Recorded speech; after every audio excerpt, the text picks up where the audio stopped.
Sirine berbunyi, orang-orang berlarian ke sana ke sini untuk mencari bunker dan tempat berlindung bawah tanah. Puluhan pesawat lepas landas untuk melindungi bumi.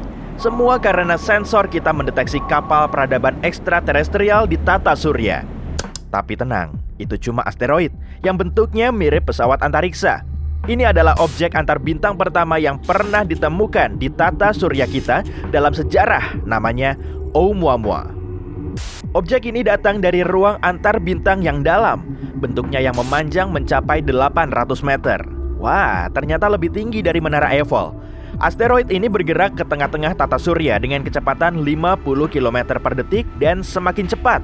Dengan kecepatan ini, kamu bisa melintasi Samudra Atlantik dalam waktu kurang dari 2 menit.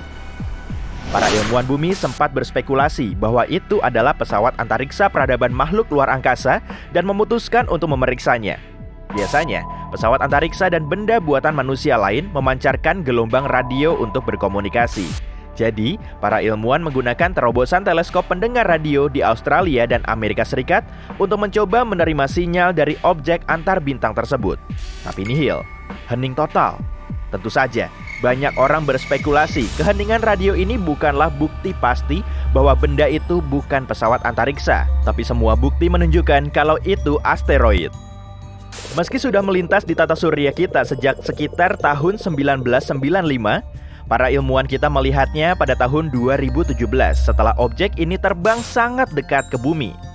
Satu unit astronomi adalah jarak dari bumi ke matahari. Oumuamua mendekati bumi pada jarak 0,1 unit astronomi. Jika Oumuamua menabrak bumi, dampaknya adalah bencana besar. Energi asteroid sama dengan kecepatan kuadrat dikalikan masanya. Karena kita tahu kecepatannya, para ilmuwan perlu menentukan masanya. Dan saat itu, mereka membuat penemuan lain. Satu-satunya pilihan kita adalah mengamati sang asteroid dari kejauhan menggunakan teleskop. Lalu kita bisa mengetahui beratnya, bukan dengan menimbangnya, melainkan dengan memahami cahaya seperti apa yang terpantul darinya. Misalnya, besi memantulkan jenis gelombang cahaya tertentu, sementara batu bara memantulkan gelombang jenis lain. Dan dari sanalah para ilmuwan menyadari bahwa Oumuamua terus-menerus berkedip. Cahaya pertama perlahan memudar dan hampir sepenuhnya menghilang. Kemudian mulai cerah lagi. Artinya, Oumuamua berputar, tapi bukan seperti panah yang berputar pada porosnya. Asteroid ini juga berputar secara horizontal. Ujung depan dan belakangnya juga naik turun. Gerakan yang aneh ini membuat para ilmuwan berpikir bahwa Oumuamua sampai ke sini karena kekuatan luar biasa dari ruang antar bintang. Rotasi semacam itu bisa menghancurkan asteroid ini, tapi nyatanya benda langit itu masih utuh. Artinya, materi pembentuknya merupakan batuan padat dan bahkan mungkin besi. Jadi, jika Oumuamua menabrak tanah, tabrakannya akan menciptakan kawah seukuran kota, dan gelombang ledakan akan menghancurkan segala sesuatu di sekitarnya sejauh ratusan atau ribuan kilometer. Suara insiden itu bahkan akan terdengar sampai benua lain. Untungnya, Oumuamua terbang melewati bumi dan melanjutkan akselerasinya ke arah matahari. Pada titik terdekatnya ke bintang kita, asteroid mencapai kecepatan maksimum, yaitu 88 km per detik. Pada kecepatan itu, kamu bisa berkeliling bumi hanya dalam 7 menit. Tapi tarikan gravitasi matahari saja tak bisa memberikan puing ini kecepatan setinggi itu. Biasanya, komet bisa melaju lebih cepat karena efek roket. Matahari memanaskan komet dan elemen ringan di sana mulai menguap. Saat menguap di satu sisi, komet terdorong ke arah berlawanan seperti roket. Karena elemen-elemen inilah kita bisa melihat ekor komet yang panjang dan cerah. Tapi Oumuamua tidak berekor. Jadi kecepatan ini didapatkan sejak awal di tempatnya dilahirkan. Beberapa orang berspekulasi bahwa Oumuamua dulu berekor. Saat memasuki tata surya, ada lapisan es nitrogen yang besar. Selama bertahun-tahun, es ini meleleh dan menguap. Proses ini mempercepat asteroid itu dan membentuk ekor besar di belakangnya.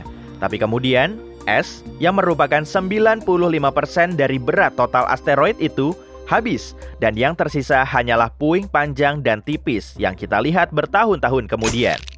Sayangnya, para ilmuwan belum bisa mengonfirmasi ataupun menyangkal teori ini. Jadi, Oumuamua mendekati matahari dengan jarak sekitar 0,25 unit astronomi. Ini lebih dekat dari orbit planet terdekat matahari, Merkurius. Asteroid itu kemudian masuk ke perangkap gravitasi matahari, membentuk kait di sekitarnya dan terbang keluar seperti katapel. Sekarang, asteroid ini menuju ke konstelasi Pegasus.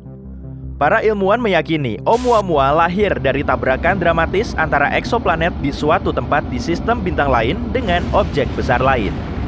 Sebagai hasil dari ledakan itu, fragmen panjang dan besar terlempar keluar angkasa. Dan karena alasan ini, objek tersebut terus berputar tak keruan. Kejadian dramatis ini bisa jadi juga ledakan supernova. Ledakan seperti itu terjadi ketika bintang menua. Bintang kehabisan bahan bakar di dalam dirinya sendiri dan menyusut dalam sekejap. Kemudian, duar. Ledakan yang kuat dan cerah terlihat sampai bertahun-tahun cahaya di sekitarnya. Gelombang ledakan supernova dapat menghancurkan eksoplanet menjadi potongan-potongan kecil. Salah satunya adalah Oumuamua. Tapi asteroid ini bisa juga datang dari lahirnya bintang baru. Pertama, ada nebula. Nebula itu berat dan menyusut di sekitar pusat gravitasi bersama. Saat intinya menjadi terlalu padat, nebula meledak, lalu asteroid dan puing-puing kosmik terlempar ke berbagai arah. Para ilmuwan sedang menimbang-nimbang untuk mengirim probe luar angkasa ke permukaan Oumuamua. Kita bisa mempelajari objek antar bintang tersebut dan menggunakannya sebagai taksi ke dunia lain. Terbang ke bintang lain dengan teknologi dan mesin roket yang ada akan membutuhkan waktu dan bahan bakar yang luar biasa. Tapi jika kita mengendarai asteroid ini, kayak naik kuda, kita bisa memanfaatkannya. Salah satu pilihan yang ada adalah menggunakan probe berlayar.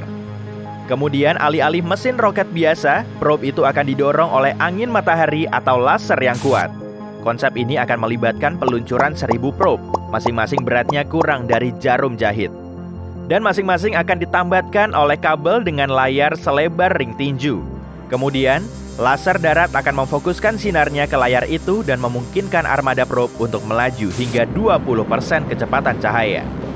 Itulah kecepatan yang diperlukan untuk mengejar ketinggalan seraya sang asteroid meninggalkan tata surya. Para ilmuwan berpikir, kita bisa menggunakan manuver gravitasi di sekitar Jupiter untuk mencapai kecepatan itu menggunakan pesawat antariksa konvensional. Tapi, kita tidak sempat melakukan peluncuran dan sudah terlambat untuk mengejar ketertinggalan dari Oumuamua. Saat ini, sang asteroid melaju ke tepi tata surya kita dan akan segera pergi selamanya. Oumuamua adalah objek pertama yang mampir ke tata surya dan bisa kita amati serta pelajari. Tapi tamu yang seperti ini ternyata sudah pernah ada.